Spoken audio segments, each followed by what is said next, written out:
Well, Adarsh, first of all, I am so happy to kind of have you on Filmy Shilmi this time as a solo interview, which is quite fun. I mean, thank you so much for joining me today on Filmy Shilmi. Thank you for having me, Anand. It's a pleasure to talk to you again. Yes. So I think a huge congratulations on the White Tiger, first of all. Thank you. Thank you. It's obviously been some time since the film released, and you've been talk of the town since. You were, of course, shortlisted for some really big international awards too, including the BAFTA, which is quite a huge deal. So what emotions have you been going through so far? Man, I feel very excited to be a part of like prestigious awards like that, and to be on the long list for BAFTA, and to be on the shortlist for the independent awards and the for the Australian Academy as well. Yeah, man, I just feel like very fortunate. Feel like I was lucky to have worked with these bunch of people who made it possible to make such an amazing film, and that's clearly left a mark and has had such a big impact on people who've seen it. The way people have reached out to me and have spoken about specific scenes or spoken about specific characters, and how it's made them feel something at a very deep level. And it's a very variable feeling depending on who it is and which person's been reaching out to me and what stage of life he's in, or what kind of family he belongs to, and all of that. But what's important is that when you make any form of cinema, when you create any piece of art, um, I think all you really desire for as a participant in that is to really engage people with whatever you're doing, and how you engage and how they get affected by it is something very subjective. But yeah, man, it's a very fulfilling process to see the kind of response it has garnered. Sure, absolutely. And I was even going to say that the White Tiger, I feel, is a dream breakthrough for every artist. And I know you've done some great work before the White Tiger too. But how different was life like before the film, and how has it changed for the better now for you? um I don't think it's changed as much. I mean, still doing pretty much the same things. um I think I'm just reading more scripts. I'm just getting to audition for more interesting things. So in that way, it's definitely changed. But otherwise, it's pretty much the same, man. Still waking up at the same time, still eating the same things, still hanging out with the same people. It's nice. It's chill. I'm in a happy space. Yeah, absolutely. And I think, often, Adarsh, when people aspire to become actors, they view sort of the mainstream or Bollywood, so to speak, to be, I guess, the pinnacle of their careers. That's sort of a milestone to achieve. Has this ever been your long-term goal as well to kind of make it into the mainstream? I mean, I don't know what, like, I've never really been able to make that differentiation in my head. It's always just been about great stories and great directors and great actors. Doesn't matter if it's mainstream or if it's indie, or all these terms that we've coined, and all these terms that we like, the compartmentalization that we do. But like, yeah, what's really important for me is to work with people who believe in putting across stories that are like different, people who want to experiment and want to do something fun and bring something unique in the way they tell stories. That's the fun part for me. And yeah, that's what it's all about. Hmm. Right. Yeah, And you were born in Jamshedpur, and so was your co-star yeah, and executive producer Priyanka Chopra yeah, Jonas as well. yeah. Please note the little smile on our faces whenever we mention her name. So, what commonalities, if any, did you both kind of share on set, and how pivotal is it to kind of have the support of someone like her, especially in the West too? I think in terms of commonality, of course, yeah, when you're born in a small town, you like, I think you automatically sort of imbibe certain qualities in the way you treat people and in the way you look at the world. You look at the world more holistically, because just your spectrum of exposure to things and the kind of people that you met in your journey is so wide. And you see and you appreciate it all. And um and also, like, just our common love for snacking. Like, Priyanka loves to snack as well. I mean, now of course she's following a very strict diet because she has to achieve something.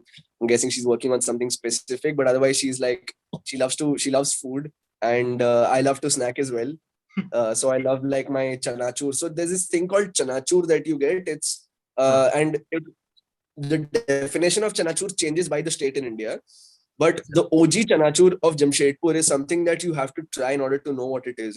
It's basically fried dal, which is mixed with like seeng dana, which is those red badam. We call it badam in Jamshedpur, but you also call it seeng dana. So it's fried dal and seeng dana, and it's really spicy. Like you get spicy variants of it as well as like more medium spicy variants of it. But I love spicy, so I buy like the spiciest one of it, and then like yeah, man, I love that. So like, and Priyanka also like likes to like feast on things like that, right? Because when you're shooting, she would always have this bag of like different kinds of things that she would keep munching on during breaks. But man, on a serious note, I think I'm just like very fortunate to have worked on a film that had Priyanka as an actor and also as an executive producer, because she's a global icon. So the kind of reach that she has, the kind of like the kind of impact that she has on like the most far off places from where I am sitting at right now in India is incredible, right? And you just have such a big section of the audience that follows your work because of a person who is part of it, right? And she's just such an incredibly generous woman. She just went out of her way to speak about me, to speak about Raj, about Ramin, about the film. And you really have to be very, very selfless as a person to be able to do that. I feel, she's Yeah. just such an incredible force of being to be around and such a positive influence. And you feel that when you're around her, you feel her aura when you're around her. Yeah. She's great. She's amazing. And the fact that she actually gave she was generous enough as well to kind of give a fresh face like yourself as well, a Yeah, prominent space on the poster. I'm very fortunate to have worked with her, really, all of us. Yeah, for sure. So I know, Adarsh, you've been working in the industry for several years now. But I do kind of feel that the praise and the sort of applause that you're getting, it almost seems like as if you're a debutante. Like it seems like as if you've just entered the industry. Have you also felt that as well? I mean, it's just the biggest film I've been part of, right, bro? So like a lot more people have seen the film. Right. Which, and it definitely feels more different than other projects, because also I've not had the chance to play central characters in too many projects that I've been part of. Right. One or two here and there, but they were also more they were smaller films that released in lesser number of theaters, and all of that. So it definitely feels a lot bigger, and it feels like a lot more people have seen it, and a lot more people talk about it, engage in conversations about it. So yeah, in that sense it does feel different. Yeah, absolutely. And I think your range of work as well, though, having said that, has been very impressive as you've always played layered characters. And I feel like characters which are real and perhaps exist within the fabrics of our society. I mean, when Yeah. testing for the certain parts that you have done already, obviously besides Balram too, how conscious are you in the sort of styles of works that you choose or set out to achieve? I mean, as I said, like I really like working with directors who have like something unique, the way they say their story or their story itself, right? So it has been a conscious attempt to kind of embody as many different possible as I can, because like my entire high of being an actor is that, right, is this opportunity that I get where I not just get to read the script and understand the character at a superficial level, but actually get to live the character. So like when you get to live a person, you might as well want to live as many different lives as you can. And like and if it means that it's a different profession, or it means the character, the person that you're embodying coming from a different socio-economic background, whatever it means, whatever you feel makes a person different. So it has been a conscious attempt in that sense to really search for these roles and search for these characters, and it's always not been a matter of choice also. Mhm. Initially you take what you get. So I've also been lucky that I've gotten parts that have helped me to sort of explore more different kinds of people. It's not always been my choice, right? It's not like I have decided that I want to do Rook, or I have decided that I want to do Mom and I've said no to 10 other projects. I have Of auditioned course. for 20 projects, and out of that, one project has worked out, and that's Mom. So I've auditioned for like 20 other things, and one project has worked out, and that's Leela. And thankfully, all the characters that I've played have been different and have been something new every time I've gotten into them. So it's both. It's both. I mean, obviously, in an actor's life, I feel rejection is almost like synonymous with your process, you know, of Yeah, achievement. with anything, Yeah. yeah, with anything in life. Rejection is just like a part of process of life, man. It just, no matter what you do, if you want to be a cricketer, it takes you years to break into the scene and play for India. Hmm. You know, if you want to be an actor, it takes you years to get established. If you want to be a successful chairman of a company, it takes you 20 years to become the chairman, and you know, you probably like fail 10 interviews, and then at the end, when you're 55 years old, you become the CEO of the company. So it's a matter of, it's just a normal part of life, I guess. Yeah, it's not something Hmm. that you really like. I mean, you just got to normalize it. You know, you can't like Hmm. really sit and sulk about it. It's obviously got to affect you, because if it doesn't affect you also, it's wrong. But I don't think you need to be really sad and beaten down by it and be like, oh my god, my life is over. I mean, no, we are all doing these things. I mean, I just feel that there are so many people who end up doing things that they don't even want to do in their life because of their circumstances, Hmm. because of whatever, you know. There are so many unfortunate things that happen in people's lives, and we are one of the lucky ones who've chosen. I've chosen to act. My parents have not told me कि तुमको actor बनना है. I have said Ah, कि मेरे को actor बनना है. right, right. So if we have chosen this, then we really need to go out of our way to embrace our failures now, because then this is Hmm. our choice. Hmm. So then it's fine. It's fine. It's all right to fall, but you gotta like pick yourself up and then remind yourself why you're doing this and how lucky you are to be able to do this. For sure. Because as you said, you know, it is a natural process, I think, for anything in life. What was the one time where you felt rejected and it perhaps hurt you the most? And how did you overcome that incident or that experience in particular? Uh, any one particular rejection? Yeah, I've had so many rejections, and you know, as I said, it's not like you get desensitized to it. You get affected by it, and then you pick yourself up again, and you remind yourself how amazing your job is and how lucky you are. But if I have to speak about one particular thing, Or it could be several ones as well. it was I'd auditioned for Life of Pi, and I was really young. I was like 14 or 15 years old. 14, yeah. And I'd auditioned for Pi's character. So I was very excited at that time because and I just started auditioning, you know. I was just excited because I'd read the book before the audition, coincidentally. Like White Tiger. I'd read White Tiger also before the audition, like much before. I'd read it when I was 14. Around the same time I'd read Life of Pi. They'd come around the same time also. So at that time, I remember my mom had written, after the audition, she wrote, um, may the best person play Pi or something like that.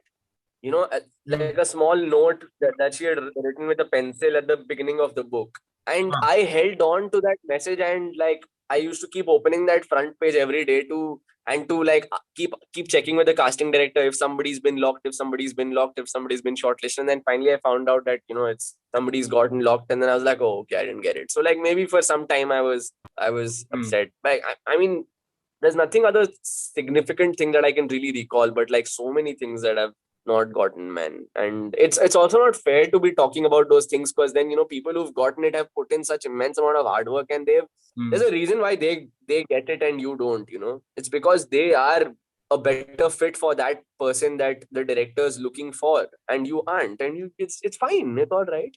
So I just feel it's disgraceful of you to like, I mean, this also I'm talking about because this was such a long time ago, and you That's know, what it's I was fine. going to But say. otherwise, Exactly. This is what I was going to say, actually. And I'm glad you mentioned that. Like, do you kind of feel like you have that sort of acceptance and that sort of like, ha, theek hai, chalega type of like mentality now, because you have obviously, I guess, broken through, and because you're at a very different space now as well, mentally and emotionally too. Is that perhaps the reason why?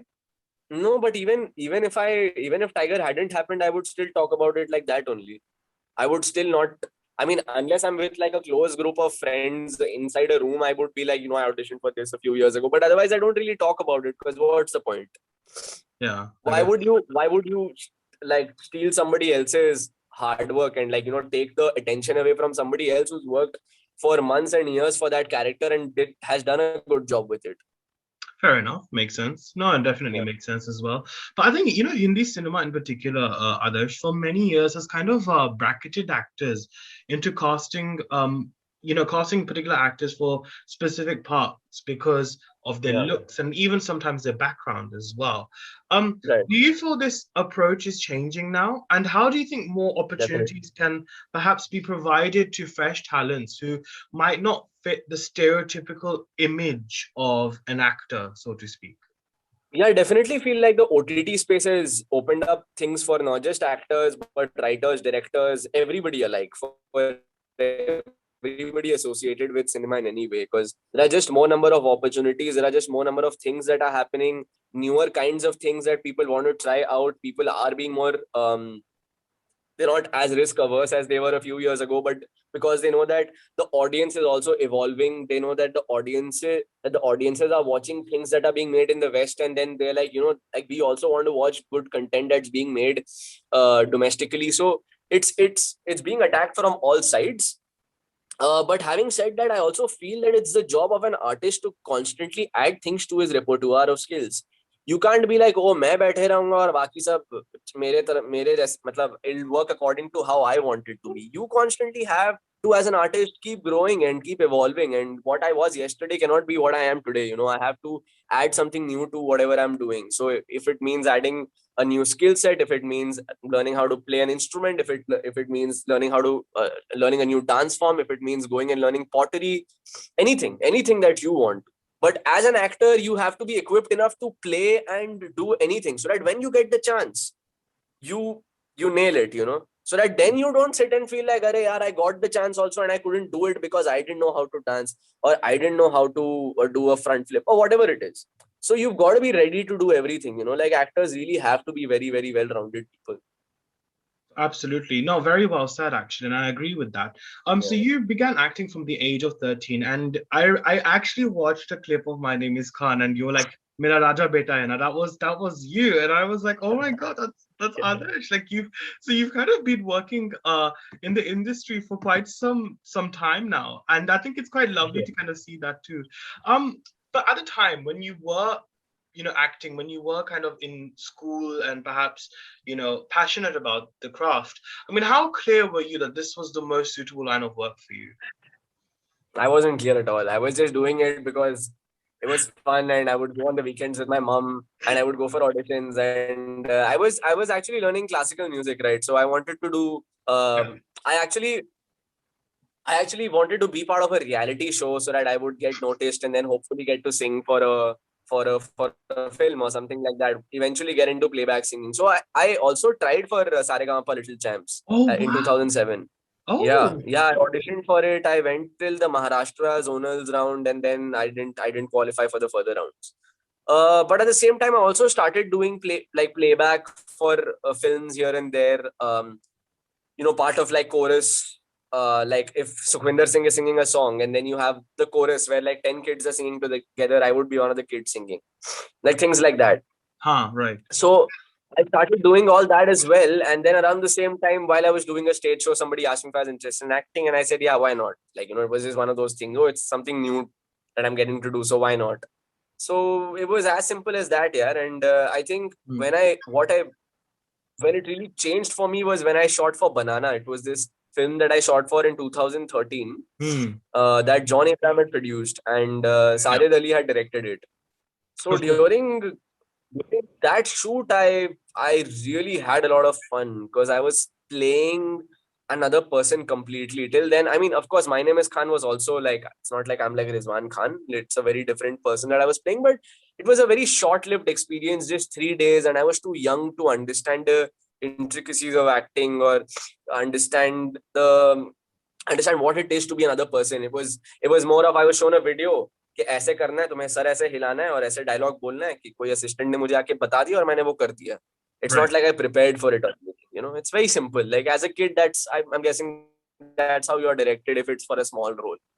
Hmm. But for Banana, it was like a full-fledged role, and it was something that required me to do workshops before the film began. We shot for it across 63 days, and while doing all this, I was like, man, this is such an incredible process to do this, to live as another person and to feel as another person all the time. And yeah, it was after that I started to pursue it seriously. And 2 years 3 years later, I went to drama school Mumbai. I trained myself, got myself some, yeah, very lucky to have been trained under some incredible teachers like Foize Jalali, Yuki Elias, Sheena Khalid, Pooja Saroop, Deepal Doshi. uh, Very, very good teachers. And Jihan Manekshaw runs the school. Hmm. So yeah, man, it was a very interesting experience, because also that we weren't just pushed to act, but to create. It was about Right. theater making and not just acting. So we Oh, had this thing called the TML, the Theater Making Laboratory, okay. Wow. and it happened every week. So the thing about TML was that the class was segregated into 3 or 4 different groups. So if there are 12 people in your class, there are 4 groups of 3 people each. Each of them are given a same topic. And then you as a group have to develop a piece, which would be like a 5 to 7 minute piece. Right. So you can act, you can direct, you can do sound, you can do lights, you can do whatever you want to, but you have to be involved, you have to be engaged in it in some capacity.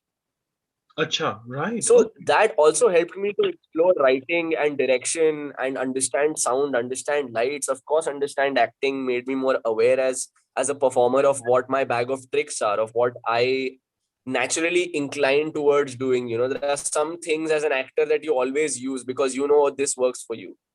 So then Hmm. understanding what that is and then steering clear of that and then trying new things, so that, okay, I know that this works for me certainly, but what else also does or what else doesn't? Let me try Hmm. and see what happens when I do that. So all these things, man, all these things put together, I think really helped me understand my Your true calling. form my Yeah. decision of being, yeah, my true calling, yeah, form my decision of being an actor. Yeah.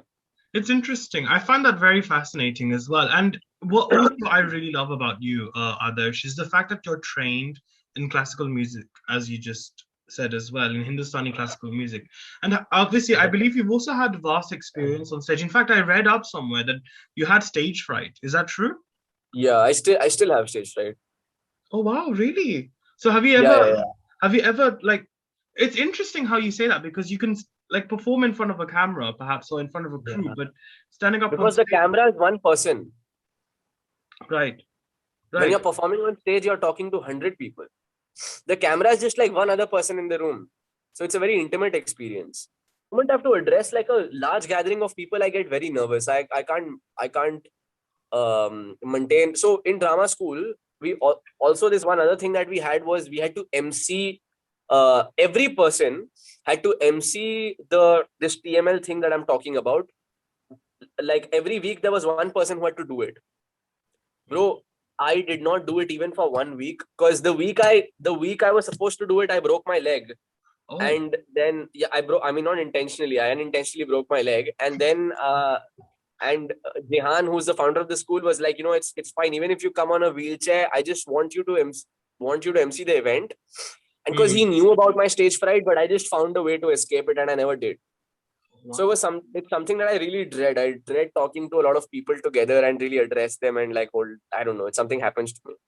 Yeah, I would, you know what? I think others that would be amazing one day. I would love to see you actually one day conquer that fear. I think is that something that Yeah. you also kind of have as a long-term sort of like डर के आगे जीत है wala sort of criteria that you have in mind as well to overcome that stage fright?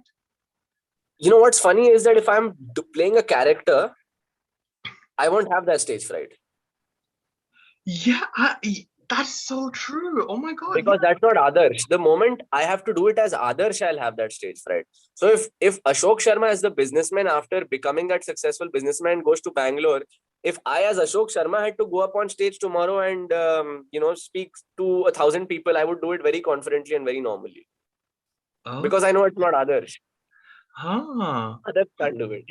Yeah, like, do you know what? Actually, I'm glad you mentioned this. Like, because especially with a character like Balram, did you because obviously it's very intense, and I think there's this I think for me one scene in particular which kind of sealed the deal for me for you as an actor was that scene. I think when I think they're reading out the conditions about you having to accept the fact that you're responsible Or for the confession scene. Yeah, yeah, yeah, the yeah. confession scene, and the way the camera just pans into you, and the way you're expressions just change. That for me was the complete deal maker for me for you as an actor. I mean, whenever you have moments like that, or playing a character like Balram, which obviously comes from a very different background to you, and perhaps how you are as a person as well. Do you ever have this sort of struggle of switching off and disassociating yourself from that character when you're not working? I don't understand the switching off completely when I'm working. So maybe after the film is over is when I'll try to start getting out of it and getting out of that space. But to like, be Balram on set and then drop that and be back to Adarsh is something I can't do. It just, so as Balram or as whatever character, if I'm being Naz or if I'm being Balram, even offset, my language would still sort of be like Balram. Even if I would communicate with people who weren't actors, who were like, if it's an art director or if it's a costume stylist, a lot of people actually didn't know that this is how I am in real life, because throughout the duration of the film, my speech was the way Balram's speech was. My walk was kind of how Balram's walk was. And you still see residual effects of it. Like, I still have effects of that. Like, I'd said this in some other interview also recently, where that whole running across, like, running around the car and opening the door for Ashok, I Huh. still do that. I still do that with people. Oh. Like, I have an impulse to open, not just an impulse, I follow my impulse also. And then it makes me realize that, oh, this is something that's happened after I played Balram. I would never do that before. And people think that I'm being chivalrous. And I mean, not that I'm not a chivalrous guy, but it's something that Balram taught me how to do, and I I still do it. So you see little things like that, man. You see that your walk is a little different for a few weeks, even after the film has gotten over, and then you're like, man, I think I should start walking like Adarsh, because now the next character that I'm playing can't have traces of Balram. So I've got to come back to neutral. I've got to come back to what Adarsh is, and for that you have to really understand who you are as a person. Yeah, So and I've got to be really sure about who Adarsh is and what I am, and understand what my base is and what my neutral is, so that I can come back to myself and then go to wherever next, whatever project demands me to go. in fact, speaking of that, actually, what is your neutral? I mean, have you discovered that yet, or are you still in the process of discovering This is my neutral. This is who I am. it? I love it. I love this neutral. I love it. I love the neutral, the fact that we can talk about chane and snacks and stuff. That's really cool. But yeah, I Yeah. think coming back to that music wala sort of question, back in the early days, because you were part of a few bands as well, and you obviously were very much into your music, and you've had exposure to various styles of music. So I think, in what way has that different styles of music kind of perhaps influenced or perhaps impacted the style of works you sort of choose as well? I mean, is there a sort of link towards that? What's been most interesting about the kind of change that I've had in my, so when I came to Bombay na bro, it was 2007, okay, and Hmm. I was learning classical already for 8 years before that. Hmm. So I joined Suresh Watkar's academy, and at that point in time, for a 14-year-old to learn classical in a school that was predominantly English speaking in Bombay. Now Bombay was a big cultural shift for me, right? So I was studying in a school in Jamshedpur where Hindi was the main medium for communication between students. Huh. And it's a very prestigious school. Loyola is one of the best schools in the country. The Achha. school where I studied in Jamshedpur. But students don't communicate in English. You only communicate with English with the teachers. And if you communicate with a student in English, people usually are like, oh, like, now you're going to speak in English and all. Like, it's that. Uh-huh. Cut to when I came to Bombay, over here, all the cooler kids, especially, would speak in English. So for me, it was a cultural shift for me. Also, my awareness that Hindustani classical is not something really cool as a 14-year-old. What school is Linkin Park? What school is, like, listening to Akon or whatever bands were Oh there at God. that Yeah, back in the day. Oh my God, back in Linkin the Park. day. So Yeah. I was like, man, and I had never even heard of these bands like Linkin Park and Akon and Backstreet Boys. Like, I was like, what are these things? And I am singing classical music and nobody really knows about it. People don't even think it's cool. So for me, classical music became uncool. So the reason I stopped learning classical was because of that. It was because I thought I've got to fit into this city vibe. I've got to like make new friends, make cooler friends. I've got to, become like, get more accepted. That was my motivation. So when I came to college, I wanted to. I saw this band that was was the college band or whatever, and I saw that they looked very cool and like they had like all these pretty girls around them, and I was like, man, I also want to be part of a band. Like that Okay. was that was my motivation. I didn't. It wasn't about the music.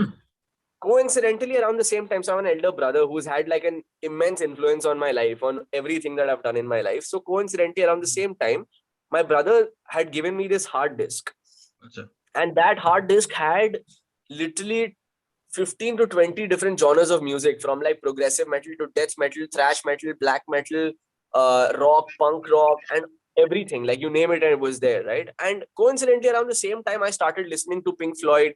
I started listening to Led Zeppelin. I started listening to Red Hot Chili Peppers, and it interspersed with my desire to become part of a Western band, to sing for a band. And I went and approached this band that was there, and I was like, "Hey, man, I want to sing for you guys." And they were like, "Bro, we already have a vocalist." Hmm. And I was like, "So how do I become part of a band?" So I found these other two people who were part of a band, and then they were like, "Hey, man, we're looking for a vocalist. Why don't you come join our band?" And my first band was a post-hardcore band called Steep Sky, and I had no idea about what this scene was or what kind of music this was. Post-hardcore, like punk kind of music, like Blink 182, and like sort of screams and growls involved in it. And I was like, wow, man, this is like a completely new scene. So I think what music really made me feel and do is make me meet these very interesting people who came from very different spheres of life. Acha. So Okay. these people that I met in my first band, the kind of people they were, the kind of taste they had in music, the kind of taste they had in other things. And then after, we disbanded, me and my guitarist of my previous band formed a new band called Oak Island, which was sort of my band, which I was with for around 3 or 4 years. We recorded an EP, and, we went in, we had a lot of stage performances in Bombay. So with that also, it was the kind of people that I was meeting through the band, other bands that I would meet, and Hmm. the friends of my guitarists, and these kind of Juhu kids that I started mingling with and then started interacting with. And I think that's had a very profound effect on me, even as an actor, because now when I have to play somebody who, say for example, from Juhu, Yeah. or from someone from Bandra, I've actually hung out with these bunch of boys for a few years, and I know Ah. how they speak. I know what kind of things they talk about. I know what they like. So that all comes into, like, it all makes sense now. I'm like, wow, man, like it all happened. I mean, of course, eventually started enjoying the music. We made some great music as a band, as Oak Island, Carnival and Dead Letter Circus, and Indian bands like God is Gagged, and a lot of bands played a big influence on us. And I really used to enjoy our jam sessions and all of that. But it was also about the kind of experiences we had as a band when we would travel to a different city or have a stage show, and the kind of things that would go wrong, or like the kind of people that we would meet, as I said. So yeah, man, all of this put together was such an amazing experience to just be part of the scene for a few years. That's incredible. That is so Yeah. fascinating, actually. In fact, a lot of the times as well, when actors speak, I can't remember who it was, but there was one I remember, a particular actor in the West who said, for example, whenever he goes on the train, he always finds it fascinating to see the sort of different personalities that sort of come on the train, and he sort of gets inspired a lot by people on trains as well when he's traveling. And I do find that Yeah. fascinating that sometimes the people you surround yourself with, that you might see, actually leaves a sort of imprint in your mind. And I think that is something which I find very fascinating. So is there a particular style that you're drawn to right now, as a music artist as well? And how do you hope to take that forward as well in terms of your career? I mean, I love Porcupine Tree and I love Carnival. I'm waiting for Steven Wilson to come up with something new. I'm waiting for Carnival as a band to come up with something new. I love both those bands. I love A.R. Rahman. I love Amit Trivedi. Best. Um, yeah, I love Ram Sampath. Yeah. His music is very dynamic, So yeah, actually. there are these very, very dynamic. Yeah, there are these bunch of musicians from India as well that I really, really look forward to. Oh, my musical career, I'm just, yeah, man. I mean, I taught myself how to play the guitar. It was, I always wanted to know how to play an instrument, and I was too lazy to like really like, park my ass and like really like force myself, because initially playing an instrument is hard work. Mm. It's full of disappointments. It's full of failures, and you'll be frustrated and you'll be like, you want to break your guitar and be like, I don't want to play this instrument anymore because you just can't get it right. And initially, even if you get it right, then you can't sing along, because you start playing the instrument, and then the moment you start singing, you lose tempo of the instrument you're playing. So it's a lot of hard work initially, but once you get both of that right, and once that starts happening, that's beautiful, man. So I hope that I continue playing the guitar. I hope I also get to learn a couple of more instruments, and I get to sing for films that I'm part of and compose some music. And I hope I can get back to writing again soon, man. Because I used to write for my band, and not that I wrote great songs or whatever, but like it's just that if I ever want to express something, I hope that I can put it down on a piece of paper, and I hope I can put a tune to that, and maybe one day it'll be part of some film that I do. Definitely. Okay, so I know this is a bit of an Antarangi request, but I would love if you could sing a few lines or something for us. Could you? Sure, yeah. I'll sing this song called Zara Zara Mehkta Hai. It's from Rehna Hai Tere Dil Mein. Oh, And yes. it's actually a female song, but I really like that song. Zara Zara Mehkta Hai, बहकता है आज तो मेरा तन बदन, मैं प्यासा हूँ, मुझे भर ले अपनी बाहों में, हाँ मेरी कसम तुझको सनम, दूर कहीं ना जा, ये दूरी कहती है पास मेरे आ जा रे. Wow, Adarsh, that was so awesome. Like, oh my God, dude, you really need to like pursue this. Like, I really hope that you get like more opportunities for like releasing your singles and perhaps even singing for the films that you're a part of. You've got such a good voice. Thanks, man. Thank you. Thank you. Really enjoyed that. I think that was really lovely. And I'm sure the Filmy Shilmy viewers will definitely enjoy that. But I think thank you for that. But moving on, I think, Adarsh, obviously when you're not an actor on set, or where perhaps you're not with your band, or where you're not on, I mean, obviously you're never on stage because of course you have that phobia, but whenever you're not with your musical crew, what keeps the artist in you alive?